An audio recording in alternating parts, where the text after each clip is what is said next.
Hello students, myself Indu Jaiswal, Assistant Professor of Poddar Management Training Institute. Today I will teach about experiential learning यानी कि अनुभवात्मक अधिगम। जैसा कि इस सिद्धांत के नाम से ही पता चल रहा है कि यह सिद्धांत अनुभव पर आधारित सिद्धांत है। एक तरह से यह अनुभव के माध्यम से सीखने की प्रक्रिया है।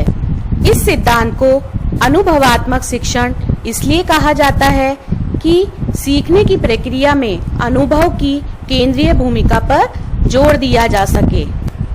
अनुभवात्मक अधिगम की जो अवधारणा है वो बहुत ही प्राचीन है। 350 ईसा पूर्व के आसपास अरस्तु ने इस संबंध में लिखा था, हम उन्हें कर सकते हैं, इससे पहले चीजों को सीखने के लिए हमें उन्हें ऐसा करने से सीखना है। अनुभव जन्य या अनुभवात्मक जो अधिगम है, इस सिद्धांत को कार्ल रोजर्स ने दिया था। कार्ल रोजर्स का जन्म 1902 में और उनकी मृत्यु 1987 में हुई थी। ये एक अमेरिकी साइकोलॉजिस्ट थे और ये अब्राहम मैस्लो से बहुत अधिक प्रभावित थे। उनका ये कहना था कि हर व्यक्ति जो इस संसार में आता है वह पहले अपनी बेसिक जरूरतों को पूरा करता है, फिर क्रमबद्ध रूप से वह अपनी जो भी बेसिक नीड्स होती हैं उनको पूरा करते हुए स्वयं प्रगति की तरफ बढ़ता है और वह अपने जीवन की हाईएस्ट जो पोटेंशियल होती है उसको प्राप्त करता है। कार्ल रोजर्स ने जो अनुभवजन्य अधिगम है उसको दो प्रकारों में बांटा है, यानी कि अधिगम की जो मूल प्रवृत्ति है वो क्या है, उसके आधार पर उसने दो प्रकार बताए हैं, जिसमें पहला है संज्ञानात्मक अधिगम यानी कि कॉग्निटिव लर्निंग और दूसरा है अनुभवात्मक अधिगम यानी कि एक्सपेरिएंटल लर्निंग। संज्ञानात्मक अधिगम के बारे में कार्ल रोजर्स ने कहा है कि संज्ञानात्मक अधिगम में हम बच्चों को कुछ ज्ञानात्मक सीख देते हैं, जैसे कि नंबर्स के बारे में बताते हैं, वोकैबुलरी के बारे में बताते हैं, कुछ फार्मूलाज बताते हैं। लेकिन उन्होंने कहा कि जो यह ज्ञान है वह लंबे समय तक नहीं रहता है। जब तक इसे उपयोग में नहीं लाया जाता तो इसका कोई भी अर्थ नहीं रहता है। यह केवल ज्ञान प्राप्ति के लिए ही है। इसे उन्होंने नॉलेज बेस्ड बताया है। उन्होंने कहा कि इस प्रकार का ज्ञान बच्चे के जीवन में बहुत कम महत्व रखता है। लेकिन दूसरी तरफ उन्होंने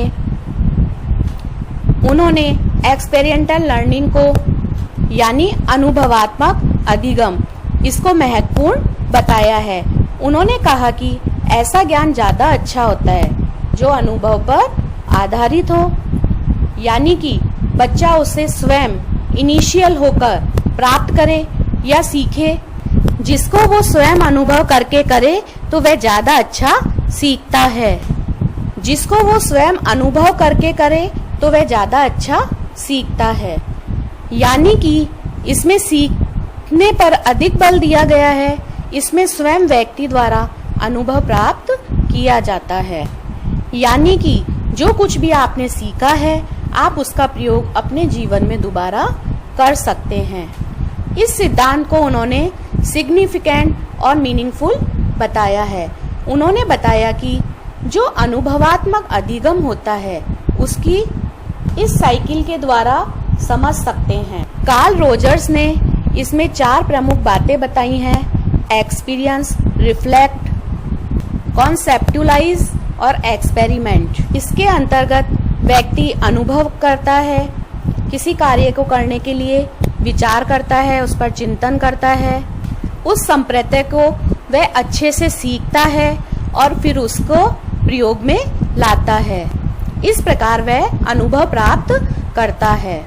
जैसे कि मान लीजिए यदि आप अपने व्हीकल से यानी कि किसी कार से या फिर किसी साइकिल से या फिर किसी 2 व्हीलर से कहीं जा रहे हैं और वह रास्ते में खराब हो जाता है, तो उसके लिए आपको मैकेनिक की जरूरत पड़ती है।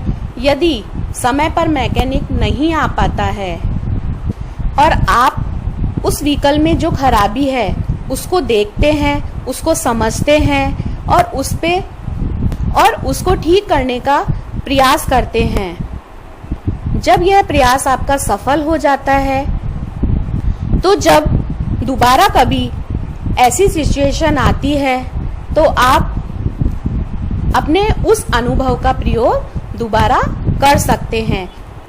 यह अनुभव हमेशा के लिए स्थायी हो जाता है। कार्ल रोजर्स ने जो अनुभवात्मक अधिगम होता है उसकी कुछ विशेषताएं बताई हैं जो इस प्रकार हैं। पहली है व्यक्तिगत संलग्नता यानी कि पर्सनल इन्वॉल्वमेंट। दूसरा है स्व प्रेरित यानी कि सेल्फ इनिशिएट। थर्ड है स्वतः मूल्यांकन यानी कि सेल्फ इवैल्यूएशन।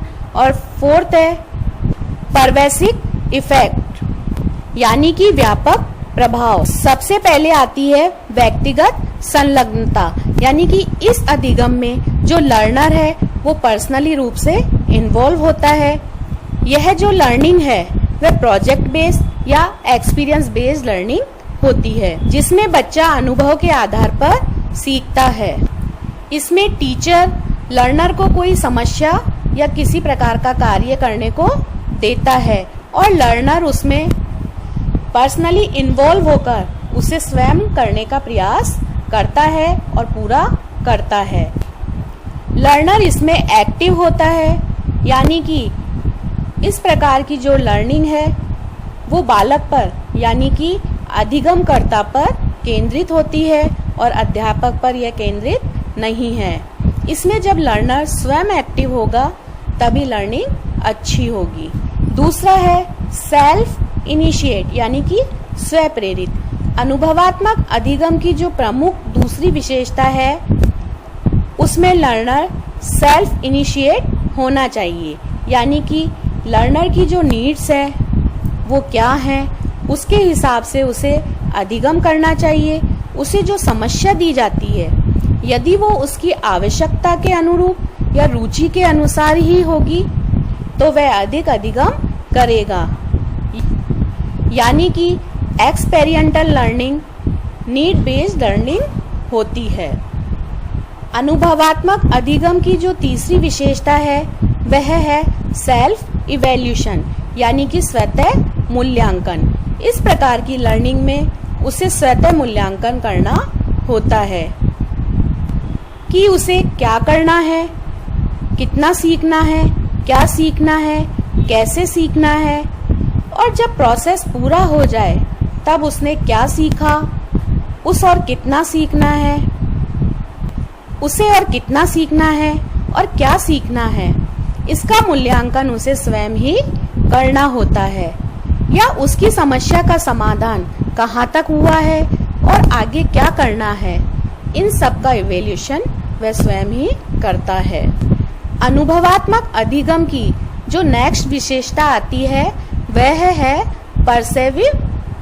परवेसिव इफेक्ट यानी कि व्यापक प्रभाव। इस प्रकार की लर्निंग का इफेक्ट होता है वो बहुत ही व्यापक होता है और लंबे समय तक रहता है क्योंकि इस प्रकार के अधिगम में बच्चा जो है वो स्वयं इन्वॉल्व होता है, स्वयं प्रेरित होता है और स्वयं मूल्यांकन भी करता है।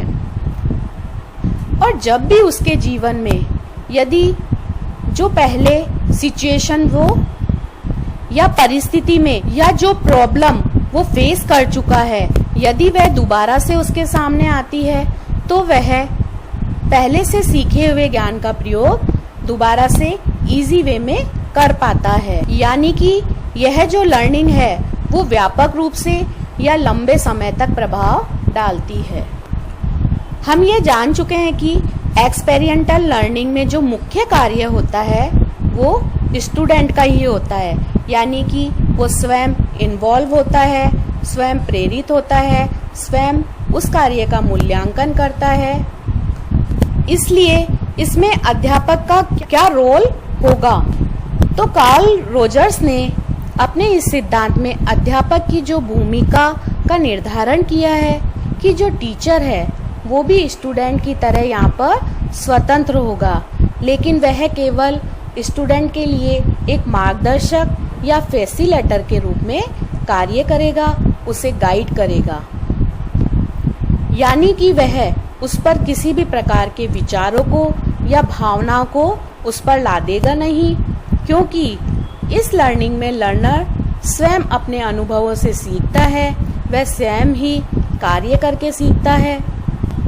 कार्ल रोजर्स ने बताया कि स्टूडेंट की जो एक्सपेरिमेंटल लर्निंग है वह कुछ सिद्धांतों पर आधारित होनी चाहिए। ये सिद्धांत हैं आवश्यकताएं यानी नीड्स, इरादे या मंशा मोटिव्स, इच्छा या अरमान डिजायर्स और रुचि यानी कि इंटरेस्ट।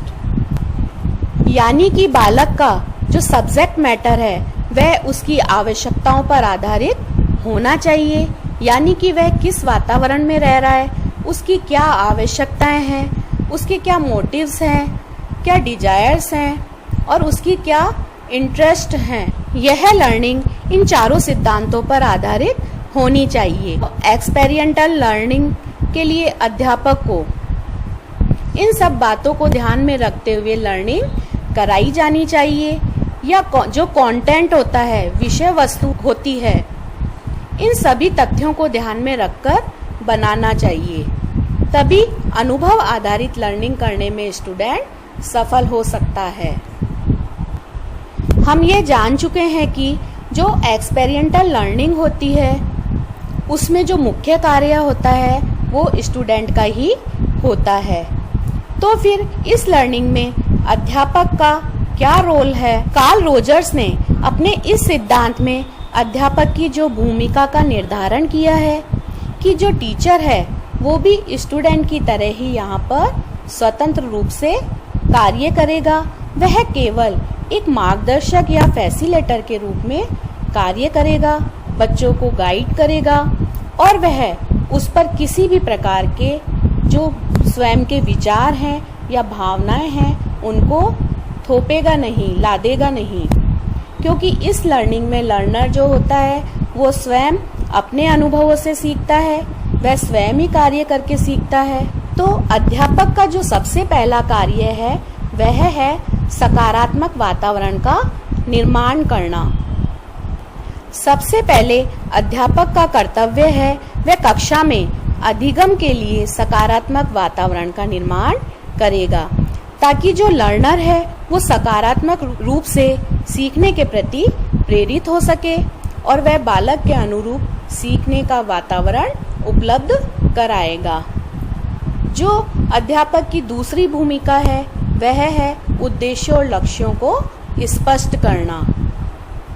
वह अपने विद्यार्थियों को जो सिखाना चाहता है उसके अकॉर्डिंग टीचर को अधिगम के उद्देश्यों और लक्ष्यों को स्पष्ट कर देने चाहिए, क्योंकि जो समस्या छात्रों को दी जा रही है उससे संबंधित उद्देश्यों को या विषय वस्तु को जब छात्र अच्छे से समझ जाता है तो उसकी कार्य के प्रति रुचि उत्पन्न होती है और वे उस कार्य को अच्छे से कर पाते हैं और आगे बढ़ पाते हैं।